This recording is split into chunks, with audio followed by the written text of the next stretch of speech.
Hi, this is Mike Wallach with TriMech. I want to show you how quickly you can design new parts in the context of an existing assembly in SOLIDWORKS. I'm going to go to Insert Components, New Part, and pick my template. Now, it's waiting for me to select a face or an existing plane to use as the front plane for this new part. So that's going to be my new front plane. Now, it has created a virtual component in the assembly, and I'm sketching on that face. So I'm going to sketch a circle about 3.5 inches, and I'm using some options that I've shown in previous tech tips. And that one I'll make 1/2 inch. Bring this out here. Bring that out there. And now extrude a boss. I'll make this boss an 1/8 inch thick. There we go. Now let's create another sketch on this face.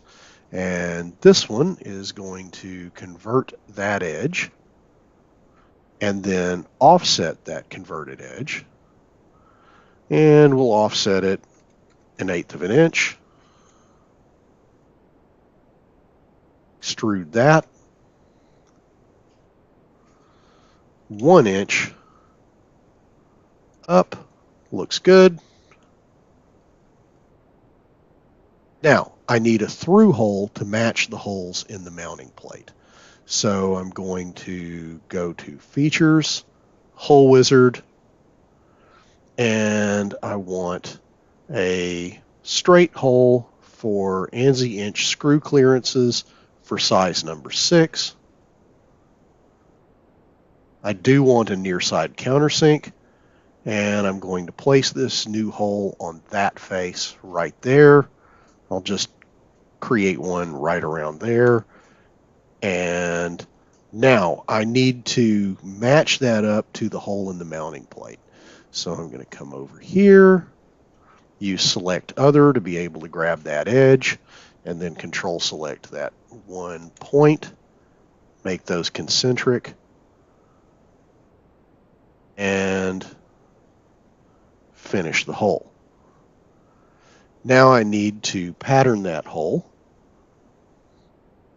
So I'll take that and go to Features, Circular Pattern, and the direction is going to be set by that face there.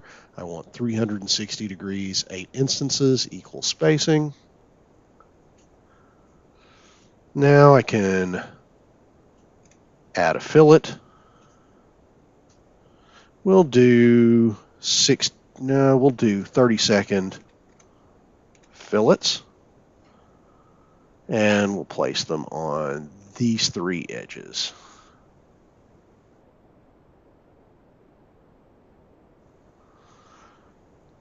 Add material, 1060 alloy, and my part's done.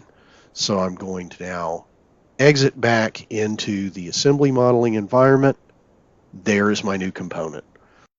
Right now it's a virtual component. I'm going to rename it. We'll call this mounting flange. And if I want to keep it as a virtual component, I can leave it as it is. If I want it to become a real part file, then I can right-click on it and hit Save Part in External File. I hope you found that useful. Have a good day.